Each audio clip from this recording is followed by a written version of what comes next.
poder presentarlo. El doctor Gandhi Samuel Hernández Chan es un investigador y docente con una notable trayectoria en el ámbito de la ciencia y la educación en Yucatán.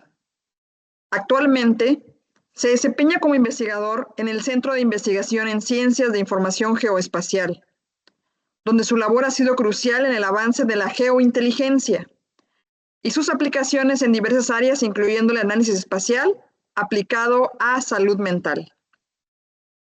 Además de su rol como investigador, el doctor Hernández Chan es un docente del Instituto Tecnológico de Mérida, donde imparte conocimientos y guía a estudiantes en el desarrollo de habilidades en ciencias de la información y tecnología.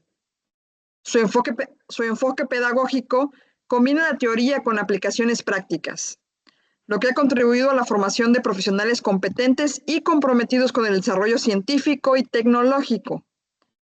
De igual manera, colabora como docente en la Universidad del Sur en el programa de doctorado en sistemas computacionales y en Global Open University como docente en la maestría en ciencia de datos e inteligencia artificial. El doctor Hernández Chan es reconocido por su compromiso con la investigación aplicada, su capacidad para entregar conocimientos de diversas disciplinas y su dedicación a la formación de nuevas generaciones de científicos e ingenieros. Desde hace 4 años dirige el Seminario Interinstitucional del Estudio de la Muerte Autoinfligida, donde participan investigadores de Centro Geo y de la Universidad Autónoma de Yucatán. Entonces, daremos la bienvenida en unos minutos más, se conectará el doctor, así que mientras estaremos en espera. Gracias. Hola, ¿qué tal? Buenas tardes. Está por acá, doctor. Excelente. Ya estoy por Bienvenido entonces. Adelante. ¿Qué tal? Buenas tardes. Bueno, buenas tardes a todos. Una disculpa por la demora, pero ya estamos aquí. Le agradezco, doctora Betty, la presentación y pues creo que puedo compartir mi pantalla, ¿verdad?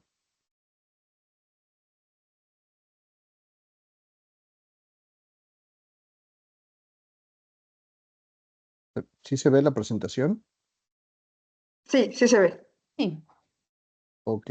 Bien, pues antes que nada, muchísimas gracias por la invitación.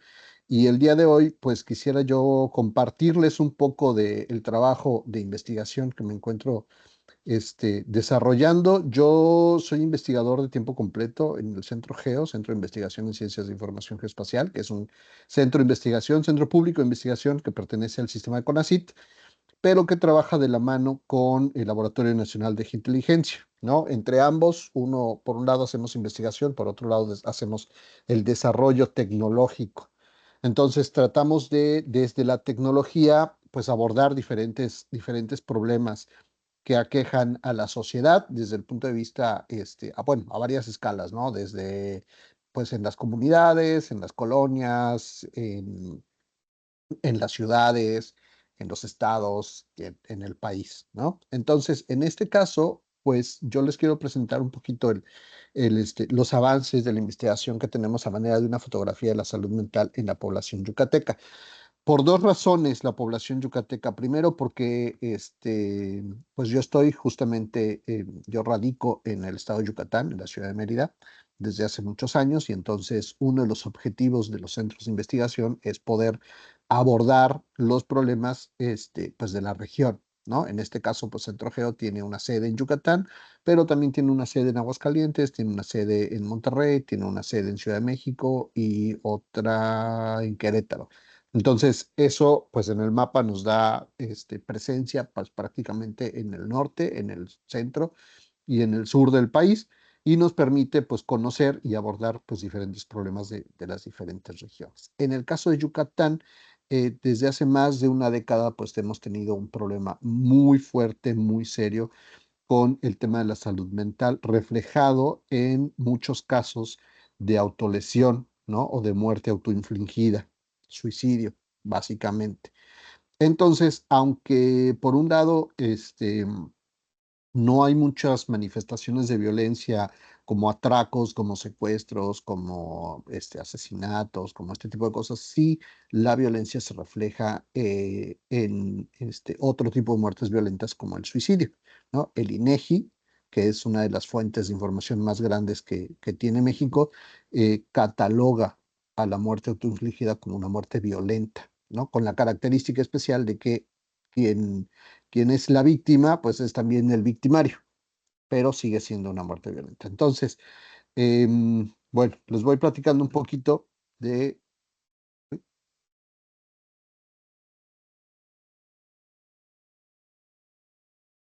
esto. No, primero, ¿cómo está la situación en México? Cómo se ha comportado la situación en México de 2013 a 2023, en la última década? Y ustedes en la gráfica pueden ver cómo va en aumento, ¿no? Esto es en todo México, la tasa por cada 100,000 habitantes, ¿ok? Entonces, dentro de lo que podemos ver es que en el caso de los hombres todavía es mayor que en el caso de las mujeres, es decir, hay muchos más casos de suicidios en hombres que en mujeres. Si ustedes lo ven, para 2023 la tasa en mujeres era 2,5 y la de hombres 6,8, o sea, más del doble de suicidios en hombres que en mujeres. Y esto pues puede deberse un poco a la parte cultural, ¿no? Para una mujer es más fácil expresar sus emociones o expresar sus sentimientos que para un hombre, ¿no? Al menos en nuestra cultura, ¿no? Es todavía un poco mal visto que un hombre llore, que un hombre abrace a otro hombre cuando se siente triste, o se apoye en él o algo así, ¿no? O sea, como que el hombre como tal tiene que ser una figura, pues, no sé, ¿no? Como inquebrantable, como fuerte, ¿no? Algo así. Y entonces eso, pues, nos impide muchas veces, sobre todo en estas comunidades muy tradicionales, pues, externar nuestras emociones. ¿Y qué es lo que pasa? Pues, desde el punto de vista psicológico, si no externas tus emociones, te las vas quedando, eso hasta que explota, ¿no? ¿Y cómo explota? Pues muchas veces se manifiesta a manera de violencia, como violencia hacia una mujer, por ejemplo, violencia externa, o una violencia hacia sí mismo, ¿no? El caso es que esta furia, ¿no? Reflejada en violencia tiene que salir por algún lado. Entonces, para el caso de los hombres es todavía más visible.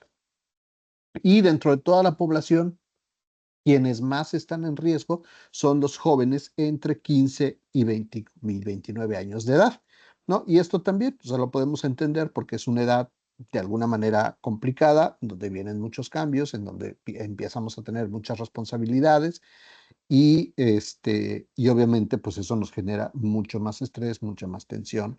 Entonces, ese estrés o eh, pues sí, ¿no? Esa carga de responsabilidades junto con los cambios propios de la edad y demás, pues, si se junta y no tenemos cómo manejarla o no aprendemos a manejarla, eso nos pone en una edad vulnerable, ¿no? Y no solo eso, sino que también es la edad en la que muchos de nosotros pues probamos nuestra primera cerveza, ¿no? Vivimos nuestra primera borrachera, o sea, nos fumamos el primer cigarro, estamos experimentando. Y dentro de esos experimentos que hacemos a esa edad, pues de repente caemos, ¿no? Bueno, pues ya me fumé el primer cigarrito, ahora vamos a probar a ver, ¿no? Un churro de marihuana y luego al rato dices, no, pues sí, estuvo chido, me tomo otro. Entonces, eso si no se controla, pues obviamente nos puede poner en mucho riesgo, ¿no? Entonces, esa es una edad estadísticamente más vulnerable y las causas, pues bien, podrían ser estas que les mencioné, ¿no? Sin embargo, hablando ya específicamente del problema del suicidio como salud mental, está relacionado con otras causas que tienen que ver con la parte de salud mental, sobre todo depresión, ansiedad y estrés, ¿no? Como que depresión, ansiedad y estrés son estos tres elementos que mal manejados nos pueden llevar a problemas de violencia, ¿no? Y estos problemas de depresión, ansiedad y estrés también a su vez están muy correlacionados con problemas, por ejemplo, de alcoholismo o de tabaquismo o de uso de drogas, ¿no? Y si nos vamos todavía más atrás por hacer investigación científica, ¿no? Entonces buscamos cuál es el problema del alcoholismo, de dónde viene el alcoholismo, las drogas, y generalmente tiene relación con abuso sexual. O sea, si nosotros de alguna manera en la infancia vivimos algún tipo de violencia, ¿no? Entre ellas el abuso sexual, pero pueden ser violencia desde, no sé, ¿no? Golpes o el abandono o cualquier otro tipo de violencia, eso seguramente, ¿no? Nos va a hacer más, como más vulnerables, como más sensibles hacia caer en problemas de alcoholismo y drogadicción, y eso nos puede llevar, obviamente, a estados de salud mental más complicados, ¿no? Entonces, a manera de investigación científica, no nos podemos quedar solamente en encontrar cuál es la causa del suicidio, porque sabemos que es depresión, ansiedad y estrés, sino que hay que irnos cada vez más atrás, ¿no? Ok, ¿y qué te ocasiona esta situación de depresión, ansiedad, estrés? ¿No? Y te das cuenta que lo que te lo está ocasionando es quizá otros factores, ¿no? Y entonces, ¿de dónde vienen esos otros factores? Y así nos vamos hacia atrás para encontrar la causa. Entonces, les decía, Yucatán como tal puede tomarse como un caso particular, ¿no? Específicamente particular, sobre todo por lo contrastante que es el escenario, ¿no? Por un lado, los medios, la publicidad, la televisión, la prensa, todo esto pintan al estado como un estado súper bonito, ¿no? Casi, casi como si viviéramos en el paraíso, pues por todas estas características que estamos viendo ahí, ¿no? Es un estado muy seguro, o sea, prácticamente no se escuchan noticias de secuestros, de atracos, de balaceras, no sé, ¿no? De homicidios y estas cosas, ¿no? Es un estado bastante seguro. Hasta ahorita no tenemos escasez de agua. La gente, que también nos caracteriza, que es muy comunicativa, ¿no? La gente de repente dice, no, es que Yucatán, pues todo el mundo, o sea, no se puede hacer nada malo porque todo el mundo se comunica y al ratito ya todo el mundo sabe que lo hiciste y demás, ¿no? Y además, pues es una comunidad muy amable, el maya como segunda lengua, que nos quedan súper cerca las playas, o sea, cualquier día de trabajo que salgas a las 4 o 5 de la tarde, te puedes ir fácil a la playa, en 10, 15 minutos ya estás en la playa. La conectividad, la infraestructura, la comida, bueno, hay muchísimas características que hacen de Yucatán un estado atractivo, pero por otro lado, también estamos en los niveles más altos, en las tasas más altas de suicidio, ¿no? Entonces, esto es muy contrastante porque la pregunta obligada es, ¿por qué si vivimos en un espacio, en un ambiente tan bonito, ¿no? Con seguridad, con agua, con playas, con conectividad, con hamacas, con todo esto, ¿por qué entonces la gente no está eh, conforme, satisfecha, a gusto, feliz con su vida, al grado de que tienden a quitárselo, ¿no? Entonces, esto nos ha llamado muchísimo la atención y, por ejemplo, esta es una de las noticias que comúnmente se ve, ¿no? Y cada vez es más común en este estado, ¿no? Esta persona que fue detenida por amarrar y quemar a su pareja sentimental, ¿no? O sea, algo que realmente a ojos de otras personas pudiera ser como que, bueno, pues una noticia más de violencia, pero obviamente como científicos nos tenemos que hacer la pregunta, ¿no? O sea, ¿qué tiene que estar pasando por la mente de una persona para hacer esto, ¿no? O sea, para que llegues a amarrar y a quemar a tu pareja sentimental, cuando tu pareja sentimental se supone que es una persona muy allegada a ti, ¿no? O sea, le tienes cierto respeto, cierto cariño, cierto amor incluso, ¿no? Entonces, ¿qué es lo que tiene que estar pasando por la mente de una persona para poder hacer esto, ¿no? Y de ahí se desatan muchísimas incógnitas.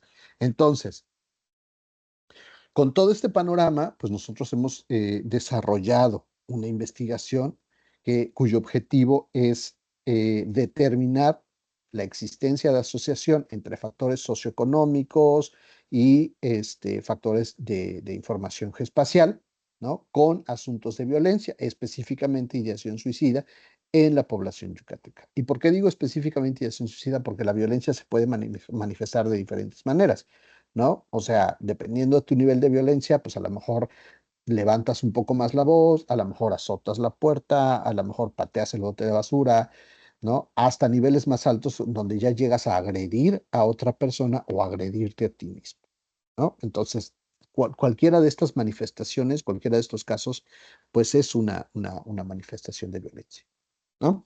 Entonces, ese es el objetivo. Pensando un poco en eso y en cómo abordar el problema, pues obviamente nos tuvimos que dar a la tarea de generar o de crear tecnología, ¿no? Porque la información que nosotros podíamos, o sea, de la que nosotros podíamos disponer, o sea, y hablo en plural, en nosotros, es porque no trabajo solo, trabajo con un equipo de expertos en el área médica y del área de salud mental.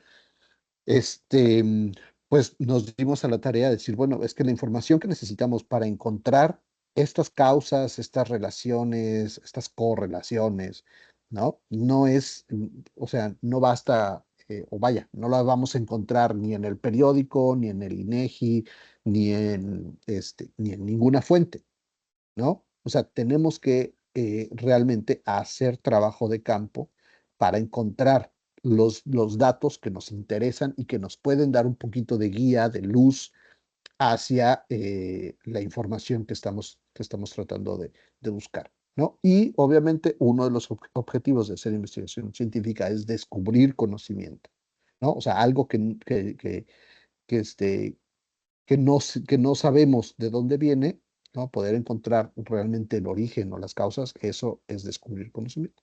Entonces creamos una aplicación en la cual estamos obteniendo o aplicando estas encuestas, ¿no? La escala Columbia que mide riesgo suicida, la escala DAS-21 que mide depresión, ansiedad y estrés.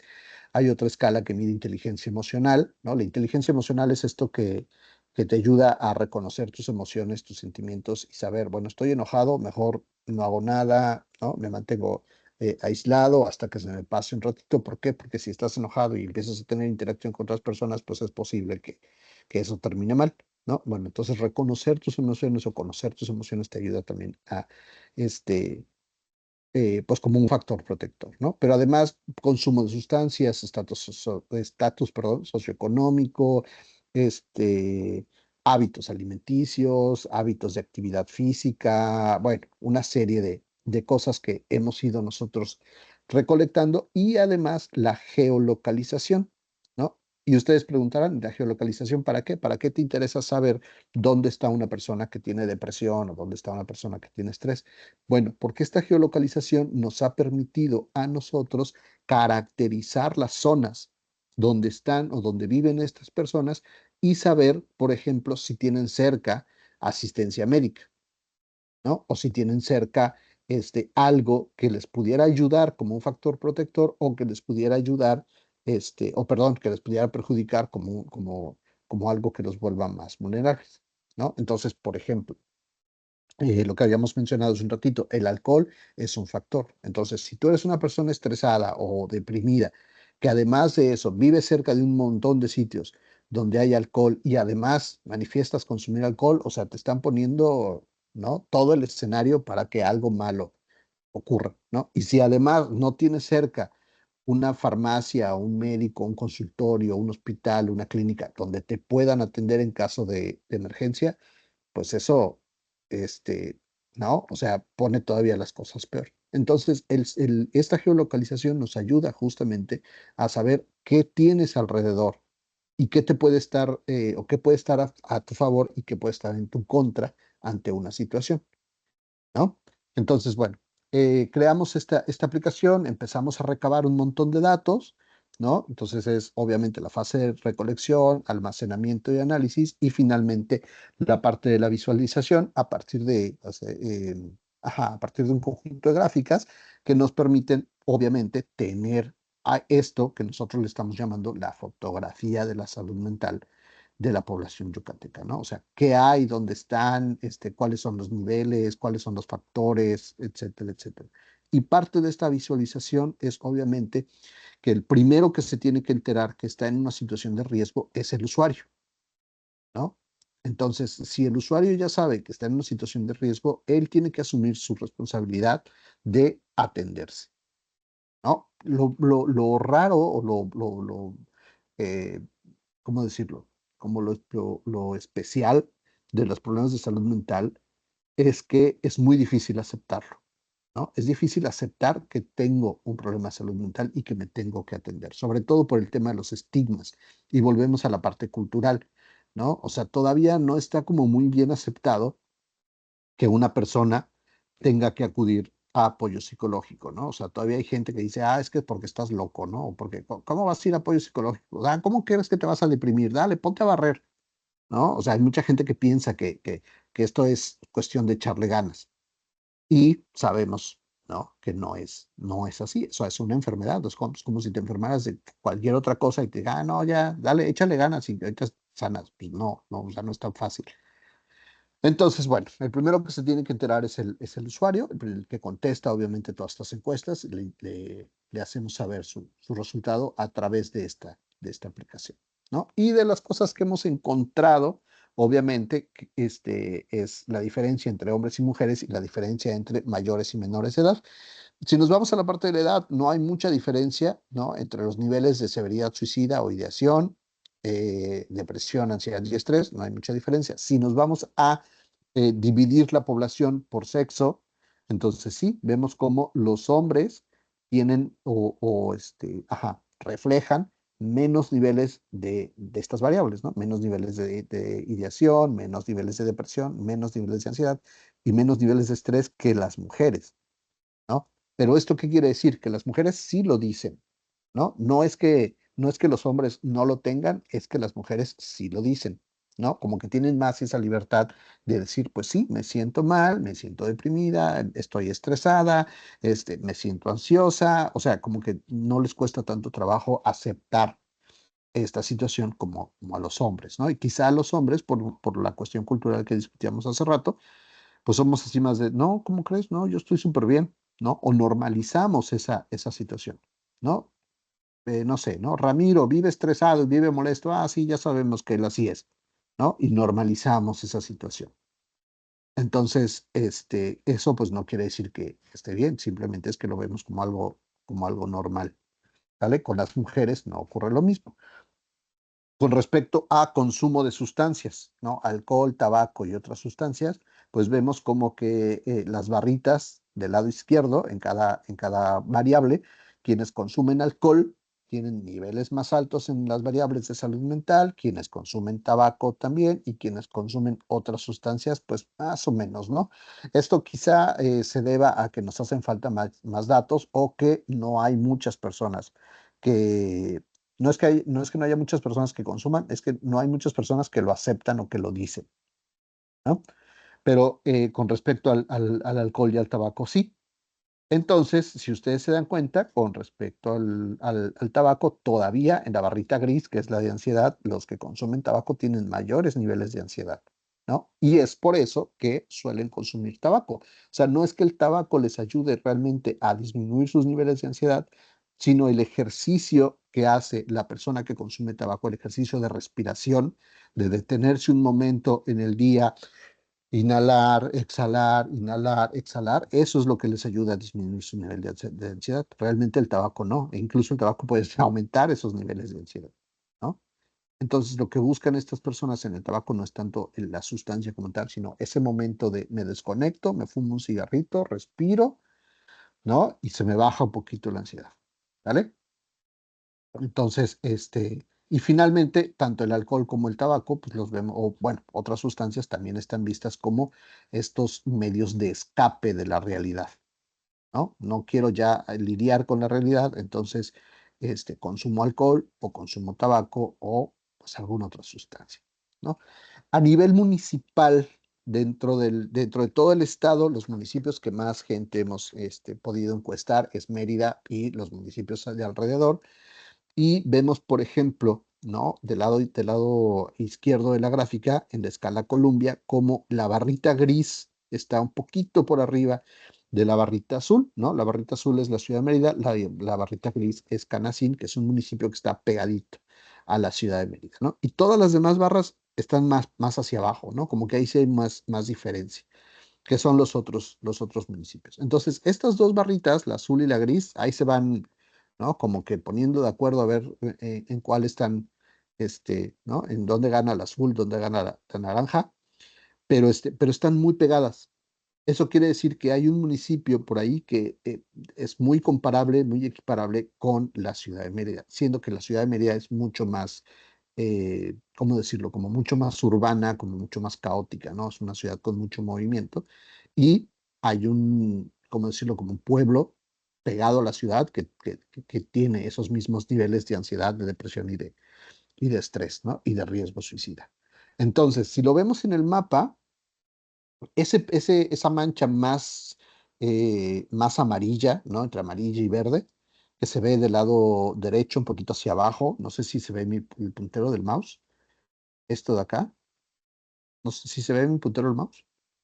Maestro, Sí, sí, sí se maestro. ve, Sí, sí se ok. ve. Esta parte de acá es Canacín. Ese es el municipio. Y todo lo demás, todo lo que está encerrado entre esta línea, así como que da la vuelta, es Mérida. Entonces, aquí, en este municipio, es donde hay un mundo de puntos de venta de alcohol y también es donde mayormente aparecen noticias de violencia, ¿no? Que el marido le pegó a la mujer, que llegó alcoholizado y le pegó a los hijos, que así, ¿no? O sea, desde violencia intrafamiliar o que se agarró a golpes con otro compadre o que ya se los llevó la patrulla, pero aquí esa es una zona de conflicto constante, ¿no? Y te puedes dar cuenta que esa es la zona en donde más puntos de venta de alcohol hay, ¿no? O sea, hay un mundo o sea, para donde te voltees hay puntos de venta de alcohol. Y si revisamos un poquito más a fondo el mapa, vamos a poder ver que hay venta de alcohol, así como que hay una esquina donde venden alcohol, luego en medio una escuela y luego en la siguiente esquina venden alcohol, ¿no? O sea, no hay así como que una ley o algo que diga, no, a ver, si tienes un colegio no puedes poner venta de alcohol en un radio de 3 kilómetros, no, o sea, está el alcohol así, por donde sea, ¿no? Entonces, claro, eso pues es un factor para que se den este tipo de fenómenos de violencia, ¿vale? Y entonces, a partir de ahí, pues podemos ir generando nosotros un poquito de la correlación con algunos elementos de la infraestructura. Entonces, esto, por ejemplo, para población joven, nos damos cuenta que con respecto a ideación suicida, los parques tienen una correlación positiva. ¿Eso qué quiere decir?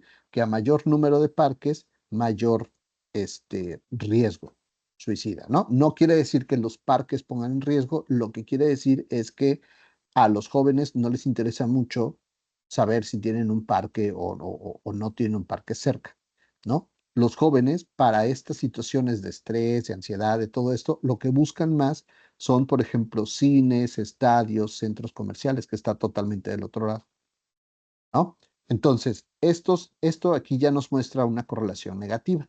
¿Esto qué quiere decir? Que mientras menos cines haya, más son tus niveles de depresión, de ansiedad, de estrés, ¿no? Y esto lo que puede, o la manera en cómo se puede explicar es eso, que la población joven cuando está estresada, deprimida o tiene un problema así como ¿no? Lo que busca más son cines, son irse a un centro comercial o algo así, no tanto un parque, ¿no? O sea, de hecho, ni siquiera les interesan mucho si tienen una farmacia cerca, un doctor, ¿no? Les interesa esta parte de acá, ¿no? Lo mismo para la depresión. También volvemos a ver las plazas y los cines un poquito de este lado, ¿no? Como correlación negativa, y los parques y los doctores y las farmacias como una correlación positiva, ¿no? Para depresión, para ansiedad, más o menos lo mismo, ¿no? Y para estrés, vean, para estrés aquí la barra totalmente crecida. Entonces, eso la manera de explicarlo es justamente eso, ¿no? O sea, los chicos de lo que más padecen es de ansiedad, de estrés, y ¿qué les conviene tener cerca? Pues los cines, ¿no? O las plazas o los centros comerciales, o sea, un lugar donde ellos puedan ir y a lo mejor meterse a un cine, jugar maquinitas, tomarse un refresco, algo así, ¿no? Entonces, eso es importante saberlo porque, claro, si nos vamos un poquito a la parte de la infraestructura, ahorita van a ver, déjenme copiar esta página. No sé si siguen viendo mi pantalla. Déjenme moverme aquí esto. Si nos vamos a la parte de la infraestructura, mm, creo que es esto. Ahí está. ¿No? ¿Sí se ve en mi pantalla? O sea, se ve que mi navegador, eso es lo que quiero mostrar. Sí, todo bien. ¿Sí se ve? Ok. Entonces, vean, si nos vamos aquí a infraestructura y nos vamos justamente a la parte de los cines, esto de aquí, como yo les decía, es la ciudad de Mérida, ¿no? Lo que está todo dentro del círculo bueno, el medio círculo, es Mérida. Y los cines están del centro para arriba, para la parte norte. Entonces, del centro hacia abajo, para la parte sur, prácticamente no hay. Entonces, eso sí nos habla también ahí de una desigualdad, por ejemplo, ¿no? Porque a todos los chicos les gusta ir al cine. Pero ¿qué pasa con los chicos que viven en el sur, que tienen que atravesar toda la ciudad para poder entrar a una sala de cine?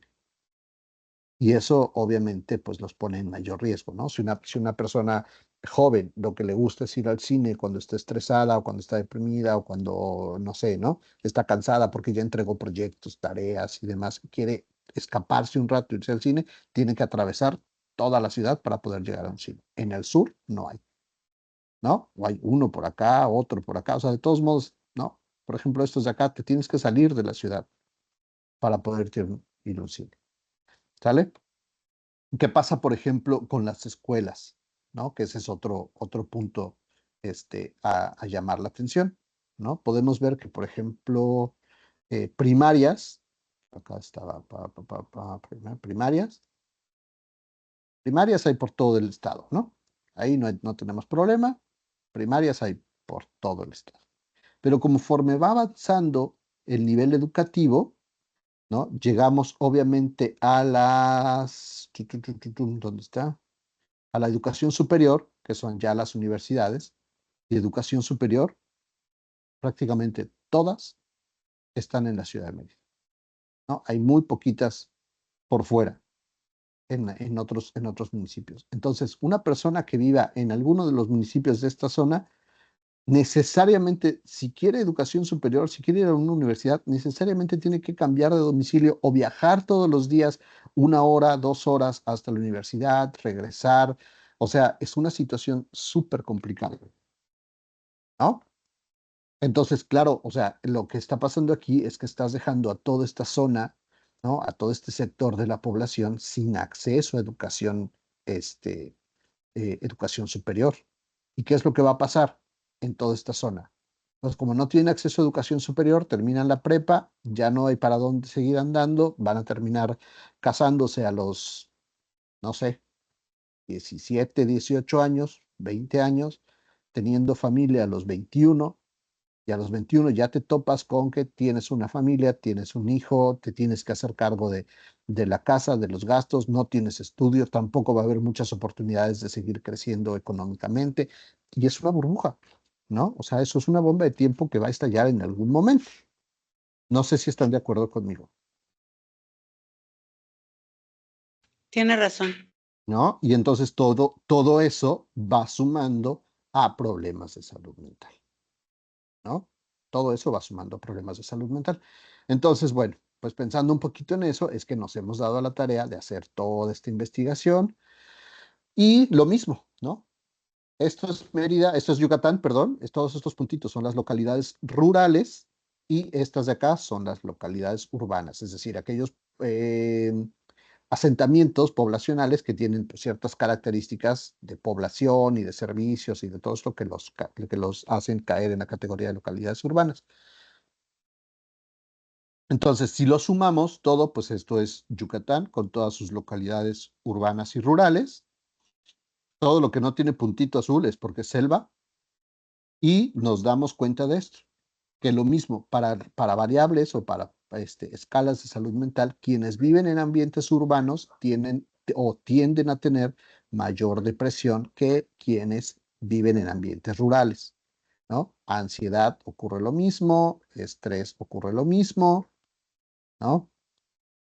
Pero dentro de todas estas, el nivel más alto o el valor más alto no está en estrés, está en ansiedad, ¿no? Aquí hay 1.13 y en estrés 0.6, o sea, casi el doble, ¿no? De niveles de ansiedad en quienes viven en ambientes urbanos, ¿no? Porque igual aquí para depresión es menos la depresión. Entonces, lo que los tiene mal es la ansiedad, ¿no? O lo que los tiene más mal, si se pudiera decir así, ¿no?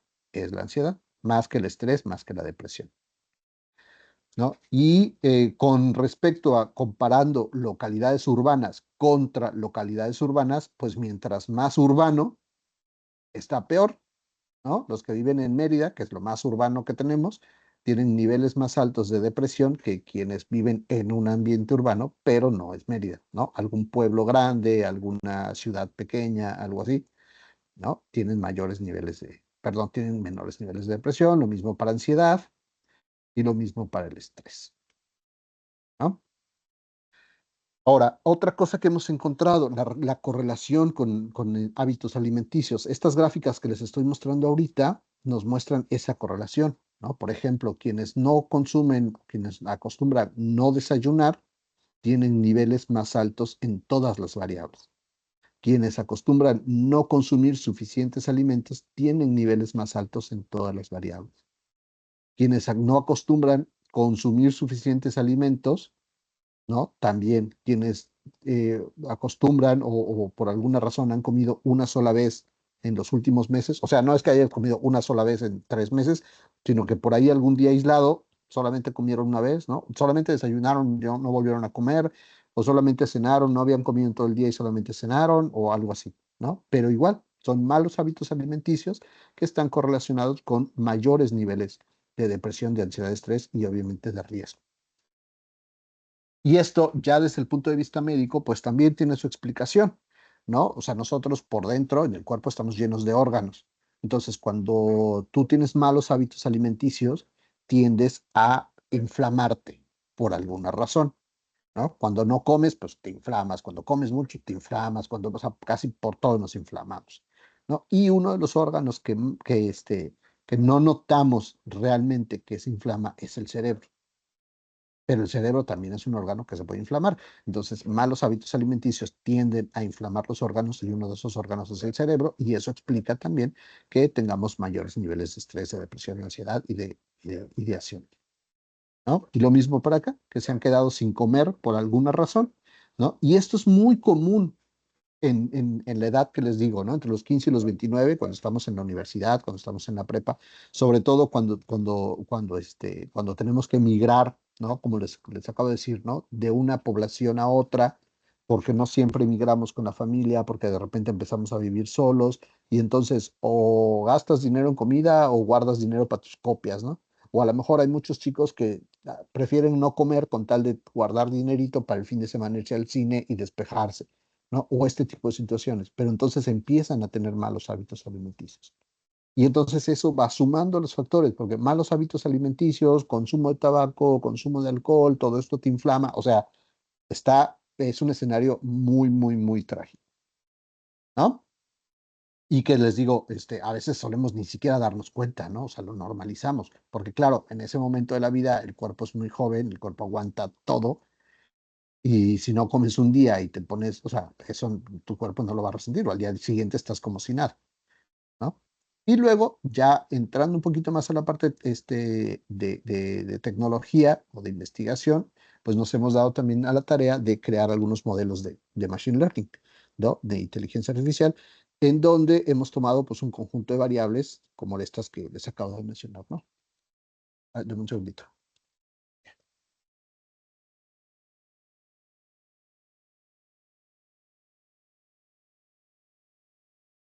Entonces, aquí, por ejemplo, tomamos 12 variables en juego, ¿no? Desde la diferencia de sexo, la alimentación, omitir el desayuno, bueno, todas las variables que tienen que ver con alimentación, el consumo de alcohol, el consumo de tabaco, el consumo de otras sustancias, la depresión y ansiedad del estrés. Y lo que estamos buscando con estas variables es determinar o calcular el riesgo suicida o la ideación suicida, ¿no? Con base en estas variables que para nosotros han sido las más significativas, ¿vale? Entonces, dentro de estos modelos de clasificación, pues creamos uno que es con árboles de decisión, ¿no? Creamos un modelo de árboles de decisión que la mayor precisión, digamos, la mayor exactitud nos dio combinando estas variables, ¿no? Una que tiene que ver con la alimentación, otras tres que tienen que ver con consumo de sustancias, ¿no? Tabaco, alcohol y otras sustancias, y la quinta que tiene que ver con el estrés, ¿no? Al combinar estas 5 de las 12 variables, o sea, obviamente para encontrar estas 5 fue hacer una combinación de todas contra todas, ¿no? O sea, esta formulita de combinación de 12 tomadas de uno en uno, combinación de 12 variables tomadas de 2 en 2, tomadas de 3 en 3, tomadas de 4 en 4. Se hizo todo el algoritmo que iba midiendo esto y la mayor exactitud, o la mayor, bueno, el mayor accuracy nos dio combinando estas 5, utilizando árboles de decisión, ¿no? Y luego también tenemos, con este otro algoritmo de vecinos más cercanos, pues nos dio una curva así más o menos similar, 0.77, y este es de 0.75, 0.77. Subimos un poquito la curva así, pero con vecinos más cercanos ya incluimos, por ejemplo, la variable de sexo, ¿no? La variable, bueno, de suficientes alimentos, que tiene que ver con alimentación, consumo de sustancias se queda, y el estrés, ¿no? Entonces, con estas 6 variables es con las que nos da mayor accuracy. Y finalmente, con el perceptrón multicapa, que es una forma de trabajar con redes neuronales. Aquí sumamos otras variables, ya no son 6 variables, son 9 variables. Se suma la ansiedad, se suman variables que tienen que ver con la alimentación, ¿no? Y aquí sí alcanzamos un 91%. Entonces, esto que nos dice que utilizando este modelo, ¿no? Le atinamos al 90%, 91% de los casos, pero podemos determinar con un 91% de precisión, ¿no? O de exactitud, si nosotros tenemos el sexo de la persona y sus características o sus hábitos alimenticios, sus hábitos de consumo de sustancia y sus niveles de ansiedad y estrés. Si tenemos estas 9 variables, entonces podemos calcular con un 91% de exactitud si la persona está en riesgo o no está en riesgo de autolesión. ¿Vale? Entonces, ¿qué más? Bueno, como conclusiones, ¿no? Pues muchos desórdenes psicológicos están fuertemente relacionados con factores culturales, factores sociales, lo que les decía al principio, ¿no? O sea, por factores culturales, a veces a los del género masculino no se nos permite o no es muy bien visto, eh, pues, hablar de nuestras emociones o de lo que sentimos o de lo que queremos o de lo que nos aflige, ¿no? O sea, tenemos que estar fuertes, tenemos que, ¿no? Mantenernos así como muy inamovibles, ¿no? Otra cosa, los consumidores de alcohol, tabaco, de esas otras sustancias, siempre tienden a tener valores más altos en variables de salud mental, y esto es porque lo pueden ver como una manera de escape, ¿no? Ya están muy saturados y entonces se alcoholizan y se pierden, y es un momento en el que no saben nada del mundo, ¿no? O también por el tabaco. Entonces, igual, ¿no? Dada esta relación entre el consumo de sustancias y los valores de salud mental, de manera geográfica, nosotros podemos afirmar que aquellos municipios o aquellas zonas en donde hay mayor número de puntos de venta de alcohol pueden ser considerados como de mayor riesgo, ¿no? En el tabaco no hay tanto, pero en el alcohol sí, ¿sale? Y lo mismo, malos hábitos alimenticios es un riesgo para nuestra salud mental. Y finalmente, tener la información georreferenciada, o sea, saber dónde ocurren las cosas o qué hay a nuestro alrededor en términos de infraestructura. Esto también nos puede ayudar a determinar, ¿no? Su relación con la salud mental a nivel poblacional, y también a identificar zonas de riesgo. ¿Vale? Y no sé si hay algo más, creo que no. No sé si hay alguna pregunta, o me fui muy rápido, o me regreso. No, maestro, todo bien, muchas gracias. Profesor, Ay, a perdón, ya mí me hay brinqué a la algo que siguiente. ¿sí me escucha? Sí, sí, sí, Sí, que me llama, y creo que también la parte de la genética también es un factor, ¿no? Importante ujú, para el alcoholismo principalmente. Y bueno, yo considero que las secuelas que puede dejar el alcohol, pues sí son graves, así claro. como el fumar marihuana o consumir alguna sustancia. Creo que en un momento dado sí aportan mucho para que una persona tenga problemas de salud mental. No sé si estoy en lo correcto. Sí, sí, sí, también hay un factor genético, definitivamente, ¿no? ¿Sí? También hay un factor genético. Es que, como les decía, el cerebro es un órgano más, ¿no? Del Es cuerpo. correcto.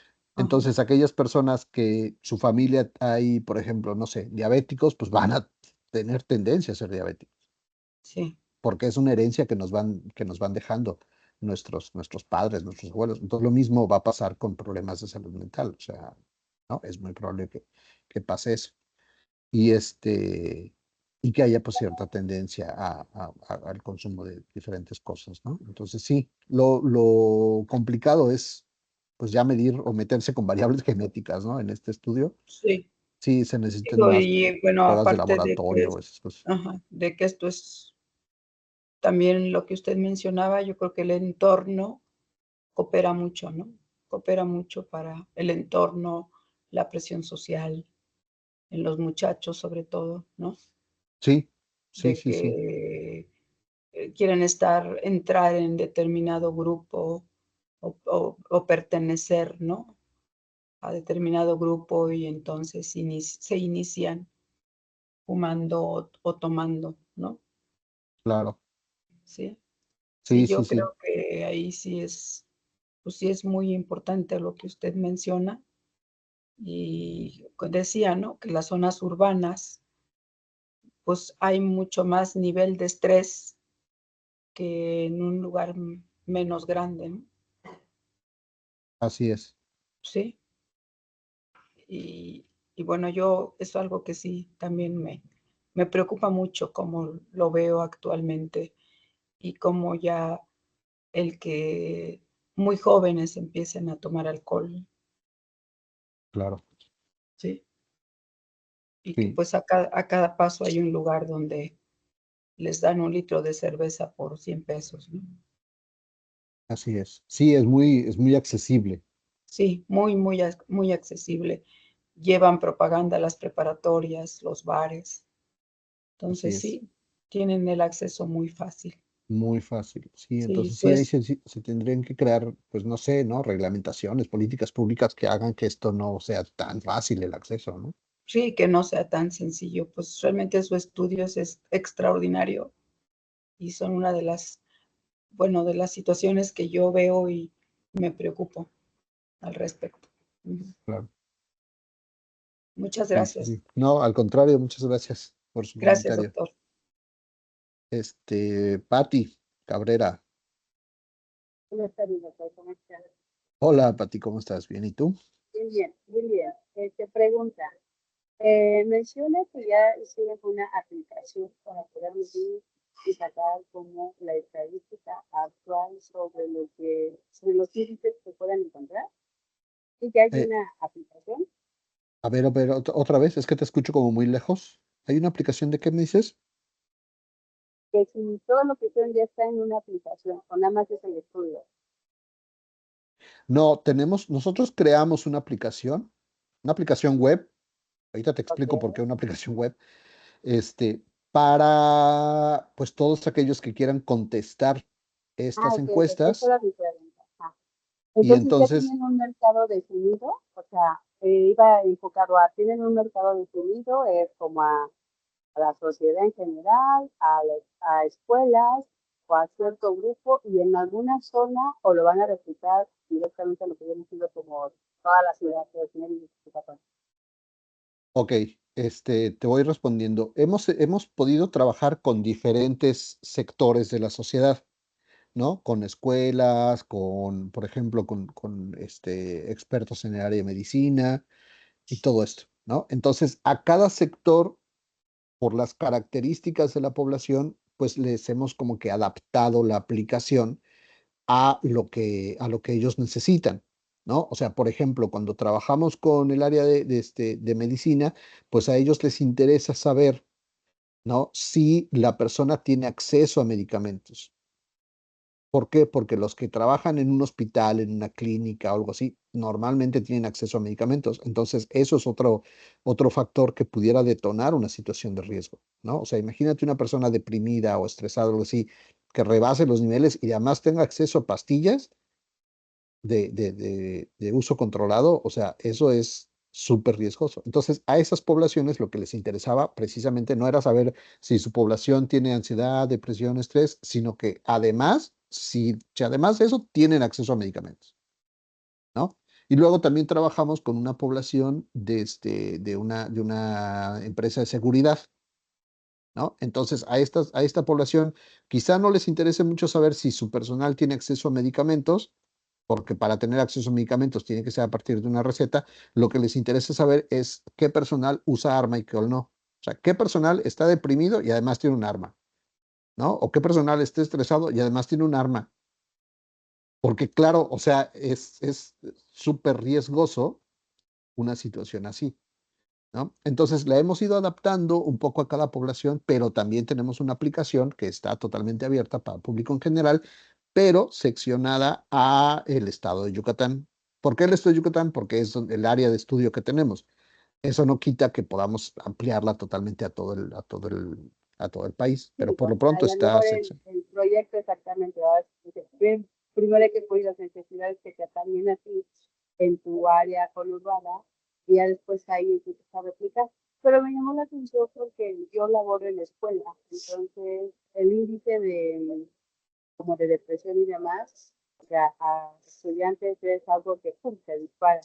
Y lo mencionaba, o sea, hay varias cuestiones que te implican, pero por lo regular, cuando están en esas etapas es por exámenes que no pasamos y cosas así, ¿no? Entonces, te van como dirigiendo a y te van dando como una alerta. Entonces, eso era la pregunta. Pero bueno, ya me queda claro que sí está abierto y realmente sí existe la aplicación, aunque sea web, pero están haciendo como las asignaciones para empezar a replicar. Muchas gracias. Así es. Bien. Ivonne, creo que nos quedan 2 minutos o algo así. Ivonne. Ah, doctor, pues yo quiero felicitarlo por el estudio que usted desarrolló en Yucatán, pero ojalá se pudiera dar, como usted menciona, estos estudios en toda la República. Yo sí veo muy preocupante el hecho de que los jóvenes a veces por falta de oportunidades, a veces no económicas, sino por facilidad, como usted nos menciona, de las cercanías de universidades, de centros recreativos, etcétera. Para mí fue nuevo saber que los muchachos seguían más en su depresión o ansiedad lugares como de distracción. Qué importante, porque cuando uno tiene un caso cerca, lo que quiere es dejarlo, quédate tranquilo, está solo, medita y uno a lo mejor le está haciendo un daño. Yo quiero decirle que yo radico aquí en Pátzcuaro, Michoacán, y nosotros prácticamente son pueblos indígenas. Y aquí no se conoce eso que, pues, en su mayoría no está al alcance que la cerveza, que el vino tinto, que el vino, ¿no? Sino es directamente alcohol. Entonces, en todos los abarrotes que existen en toda la zona de pueblos indígenas, que estamos hablando que es 2/3 del estado, es adquirido hasta por los niños. Entonces va con el abarrotero y le dice, me da 1 litro de alcohol y eso es lo que consumen. No nada más daño psicológico o daño, sino también imagínese en el riñón, en el hígado. Y eso que el Estado vive bajo una norma permanente de veda. No puede tomar alcohol aquí, sin embargo, lo vende el de enfrente. Entonces, todo eso es cultura que casos y personas como usted, doctor, deberíamos unirnos para hacer más grande esta información y llegar hasta esto que es el futuro de México. Pues no solo los narcotraficantes y los extorsionadores, sino abajo es donde, como le llaman el inframundo, es donde se está acabando nuestra juventud, pues nuestros jóvenes están terminando ahí. Entonces yo sí quiero felicitarlo, felicitar a mis compañeros y agradecerle la oportunidad de tener este tipo de conferencia. Eso es toda No, mi participación. al contrario. Bueno, creo que la doctora Betty también tiene por ahí mi correo. Si gustan, a través de ella, podemos charlar un poquito más a profundidad del tema. Muchas gracias, doctor. Muchas gracias, doctor. Muchas gracias. Buenas No, de tardes. qué, al contrario, gracias a ustedes. Buenas tardes. Buenas tardes. Muchas gracias, doctor, por su participación. Agradecemos a los asistentes y damos por concluida la conferencia. Ok, muchas gracias. Que tengan bonita tarde todos.